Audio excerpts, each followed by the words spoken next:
કંકુના ચાંદલાનો મહત્વ તો આપણે લાસ્ટ એપિસોડમાં સમજી લીધું, પણ જો આપણે હર પ્રસંગમાં થતા કંકુના ચાંદલાના પાછળનો ભાવ સમજશું તો ડેફિનેટલી આપણા માઇન્ડસેટ પર એનો ઇમ્પેક્ટ થશે.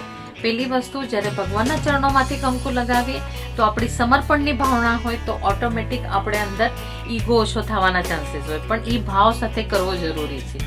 બીજી વસ્તુ, આપણે જ્યારે પૂજાના પહેલા ચાંદલો કરીએ તો માઇન્ડફુલનેસ વધારે છે કે હવે પૂરું ભૂલીને આપણે ધ્યાન અહીંયા દેવાનું છે. ત્રીજી વસ્તુ, જ્યારે આપણે કોઈના આવકાર માટે ચાંદલો કરીએ તો આપણા રિલેશનમાં કોઈની સાથે નેગેટિવિટી હોય કે ખટાશ હોય એ ડ્રોપ થઈને પોઝિટિવિટી વધે છે અને આપણા પ્રસંગો સરસથી જળવાય છે. ચોથી વસ્તુ, જ્યારે આપણે ભાઈને કે કોઈને પણ વિજયી ભાવનો તિલક કરીએ છીએ ત્યારે આપણા એના અંદર એક કોન્ફિડન્સ લેવલ આવે છે કે ના, મારી સાથે આ છે કરીને. સો આવી રીતે ભાવ સાથે કરેલા ચાંદલાનો ડેફિનેટલી આપણા માઇન્ડસેટ પર અસર થશે.